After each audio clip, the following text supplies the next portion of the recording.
So one thing I'm gonna notice real quick is the color should look a whole lot better.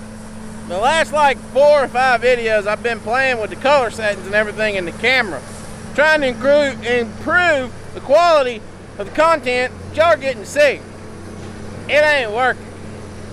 I'm not smart enough to I need to keep playing with it instead of producing it out that way.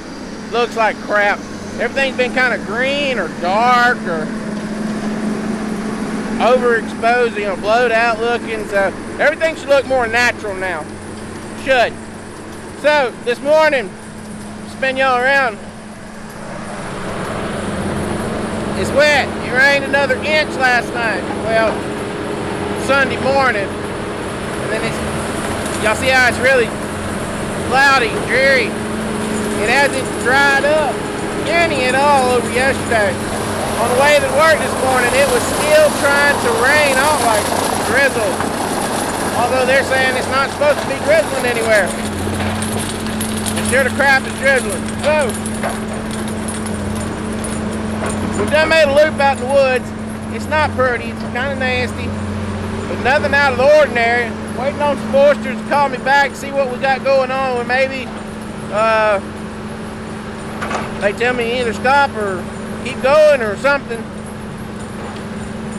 That's one of the things that work in company land like this is you don't have all those executive decisions. You have channels you have to go through. The side of the hill is pretty wet. My game plan right now is if they'll let me keep working, we're going to cut going back this way. There's a, y'all see over there where the Tigercat skidder is? There's a, this up here is like a ridge top. And I'm sure y'all can see, if you look down beside Mickey's loader, it just looks like it falls off. It goes, like I was saying the other day, it goes into an SMZ in there. So where Michael, I'm not sure if you can see Michael down there where he just come out, he's just on the break of that ridge. And I'm gonna try and get us up on top of this ridge and work back this way because I have a big red clay hill back this way that I'm pretty positive will work. It feels good with the stick. But I don't know, it's just one of those things up here you're just gonna have to put your equipment in it and try it. Now, I guess if they tell me quit this side, then we're gonna go look at the other side of the highway we have. I hate to leave a day's worth of work here though. But we can't stay here because there's more rain coming tomorrow. It'll be raining tomorrow afternoonish. So we've got about a good day tomorrow to get stuff out. If you can pedal today and kind of, you know, not gut the ground like I don't think we're doing out there, and get as much of this out as you can today and then finish it up tomorrow, that'd be our best bet.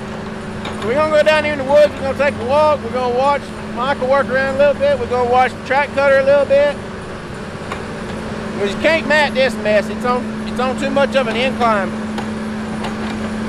And it's kind of on the borderline of too small to be doing but matting with. Anyway, we're gonna walk out here and we're gonna go take a look, and we're gonna watch. We're just gonna hang out for a little bit in the woods.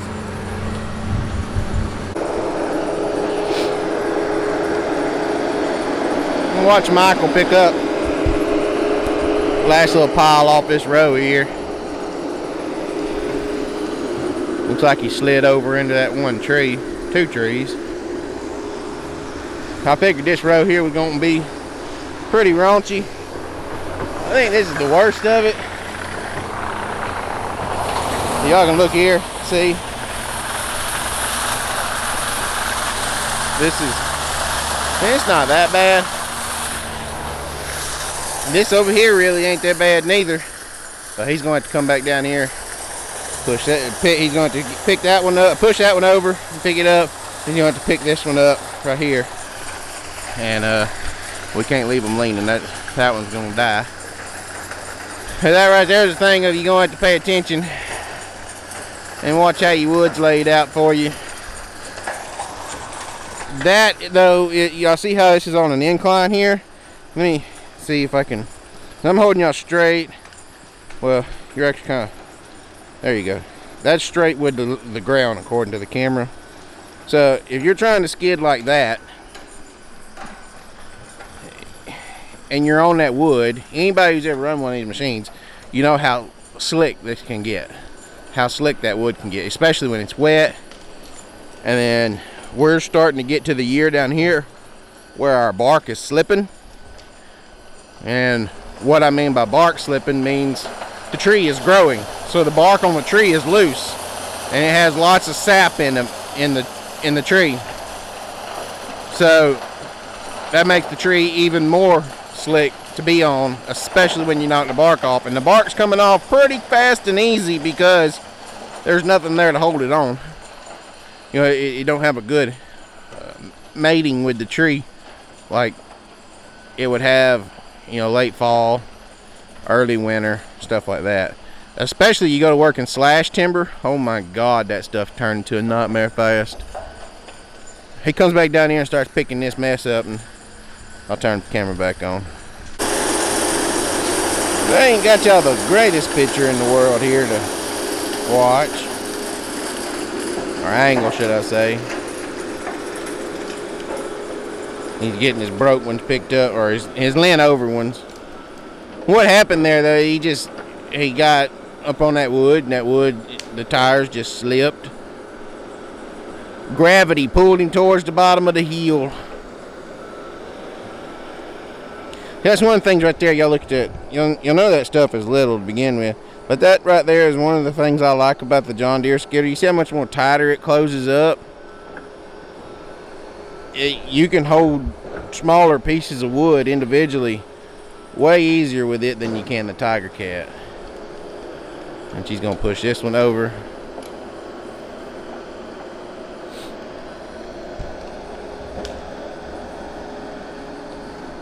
He ain't hurting nothing doing that. I mean, that thing's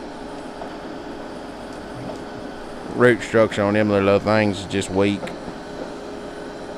You know, clamp that thing down all the way. You may have to walk ahead a little bit or try and pinch in the ground. And that's what he's going to do there. He's going to pinch in the ground a little bit.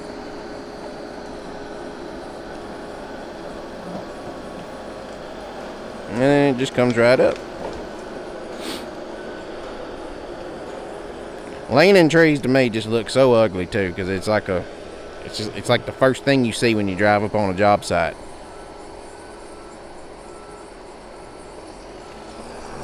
So right now we're having to wait on Matt to cut back out of his row.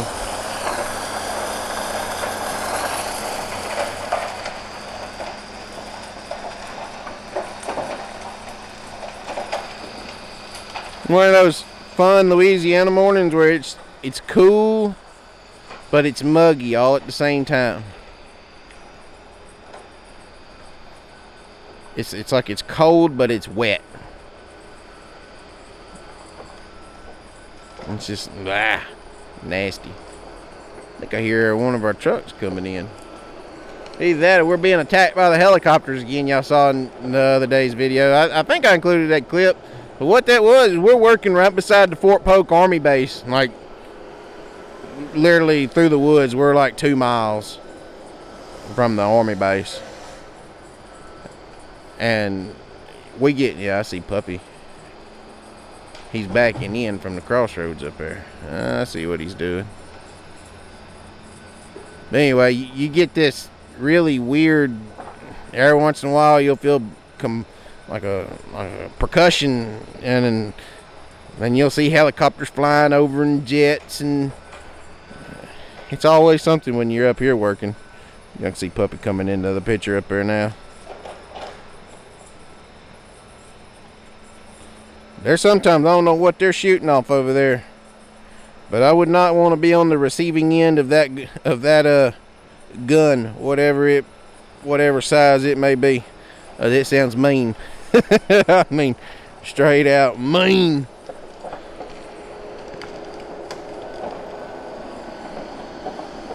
And there's another piece over there. Apparently he bumped over 2 right there. Got one fully to the ground and the one didn't come all the way up.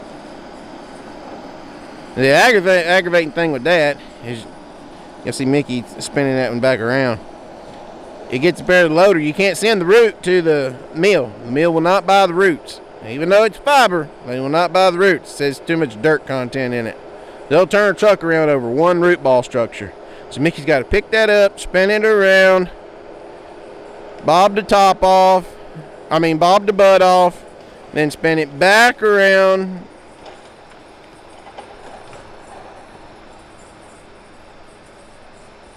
If we go to getting too much of that, we just kind of head them up in the corner of the set somewhere whenever the track machine comes through.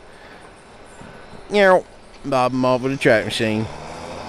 We'll let y'all watch it go through that box right there with that, and we'll be back after a while.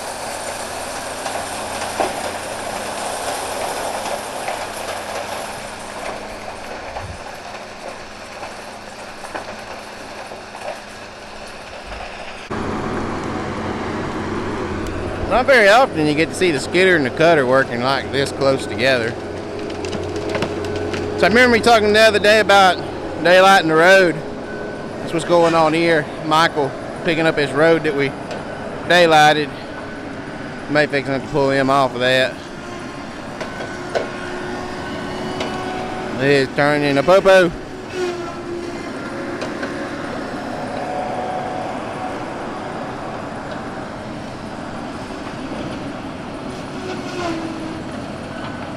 What he's doing right now is these places it's a little bit worse than the rest of it. He's just moving wood around, filling in his gaps. Then we got Matthew over here. He's cutting that access road I was talking about this morning to get to the back here. Whenever he gets cut to the back, it kind of what we call bellies out. It gets wider back here in the back. And we're going to have to use this row as an access road to get to the belly back there. And then I'm going to go back there with the rubber tire cutter and kind of mark it all out. Figured I'd jump in here real fast and let y'all watch the cutter and the skidder working close together like that. I thought that was a neat shot. If I'd have been thinking about it sooner, I'd have got more than 30 seconds for y'all. But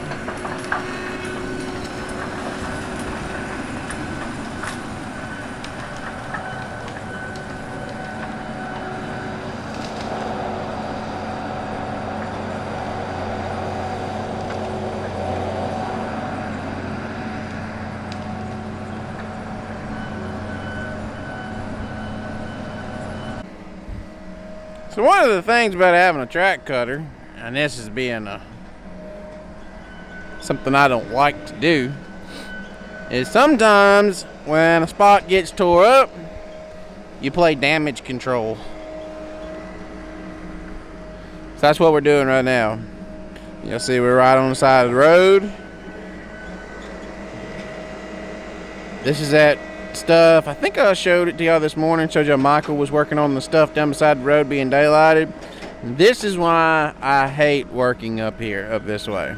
Because one, y'all see how short the timber is. Okay, that's one thing. But when it gets wet like this, and it gets wet like, I don't know how y'all can see. Up that way, up through those, up that hill there. The ground up there is good.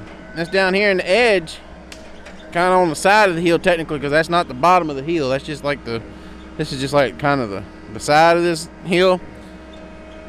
There's like a little flat right here, about 100 yards, about 150 yards long. And it just, even with wood under the skidder, the wood is not big enough to support the skidder to shovel it, to mat it, whatever you want to call it. So it fell through. And I'm not sure how well y'all can see. I'm trying to hold my phone. Talking a Snapchat group and show y'all this all at the same time. Y'all see up there where the rubber tire is? That don't look that bad through the camera lens or through this monitor. But I can promise y'all, it's bad. Anyway, so I had to send, Matt got the other side cut out. He started cutting, I'm not sure if y'all can see some, yeah, you can, some wood, some tops and stuff over there. And he started cutting that row. I had to shut him down. That little bump he just hit right there, that's a stump. It didn't sound that bad out here, but inside that cab, it just felt like you swung at 1,000 miles an hour into that thing. Rattles your teeth. But anyway, he started on that other row over there, cutting into the pocket that I was telling y'all about. And I had to stop him, make him go cut the other end down here. And hopefully, because that was about 8 o'clock this morning, it's now about 2 o'clock, so I'm hoping it's drained enough that over there may be a little bit easier worked. Probably not, but we're gonna see. If the ground doesn't seem to be doing any better by now, I imagine what I'm fixing to do is he struggles doing what I call calling an audible. You know, just like football, you roll out on the field and something don't feel like what you playing, quarterback changes plans. Track cutter is like the quarterback, and he cut his wood one way when he should have cut it a different way. Should have made his own decision and cut the wood a different way, and he didn't. So now I'm gonna have to figure out a way to do damage control on that. I imagine what we're gonna have to do is get him to cut, because he thinned down road and thinned the left side going in so far. He's about to the heel down there.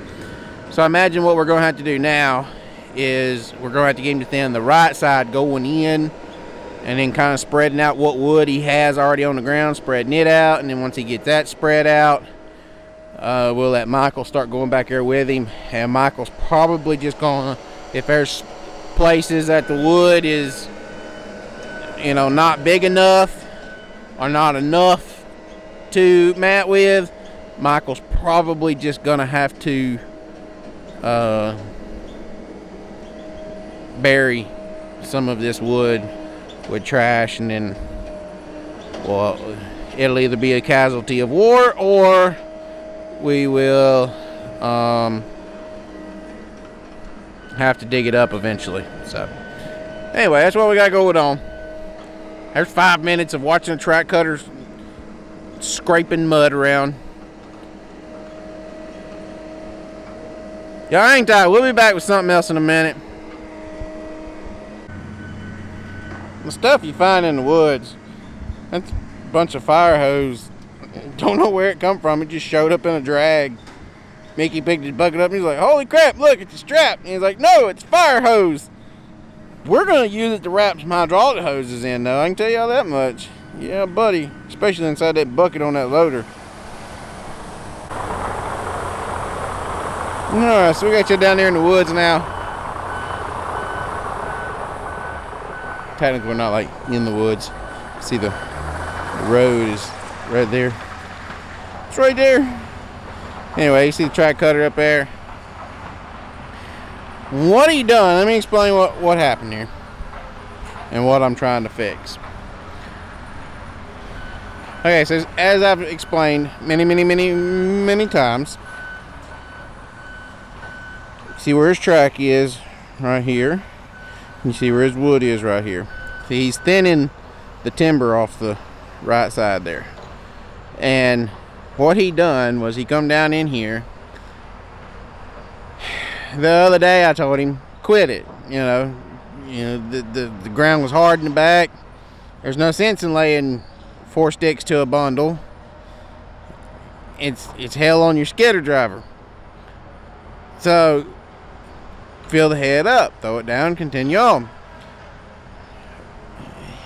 He was filling the head up, and then he was tracking back and laying it down, or he was leaving, as y'all can see right here.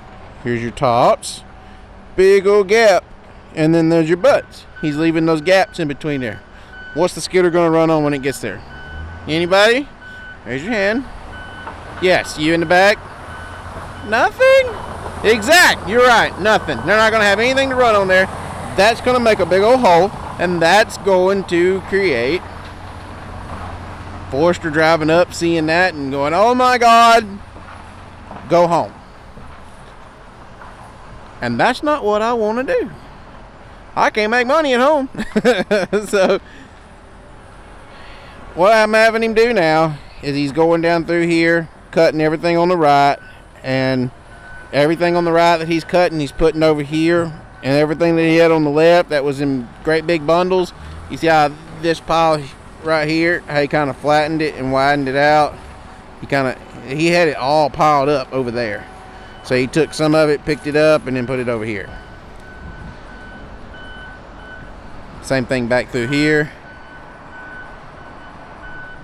Now what Michael's doing, Michael is building a trash mat to get to this row, because like right through here where that little bit of wood's there, and then get that big gap, and then all this here that's got nothing in it, Michael's going, if he can get enough trash, he's going to cover every bit of this up, even that wood right there.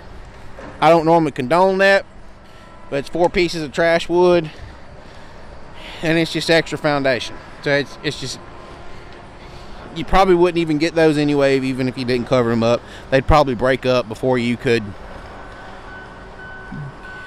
get the wood cut and get back out. So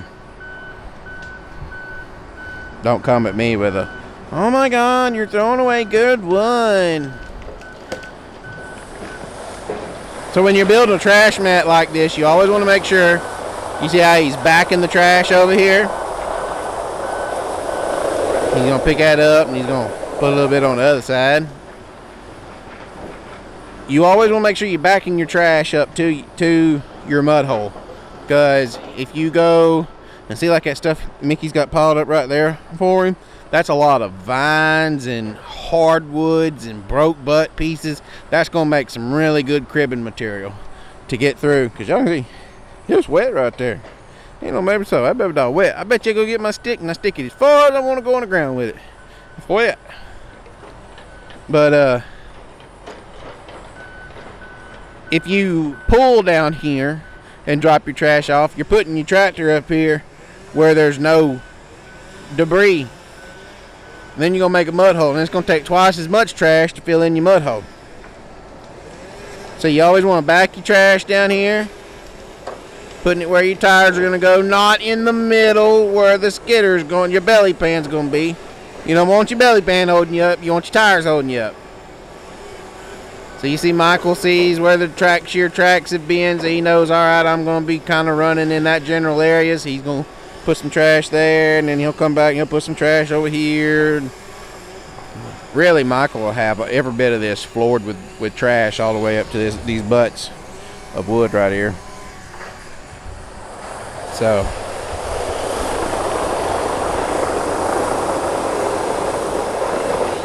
that's another 5 minutes of y'all watching a whole bunch of nothingness go on. I mean, it's kind of interesting. It's just, it is so much extra goes into this when it's wet that people never think about. A lot of people ain't gonna do this. They'll get till it's, you know, it'll get to where it starts looking, every row starts looking like that row out there beside the road I just showed y'all. And the forester shuts them down and they move. Or they go set it home. One or the other.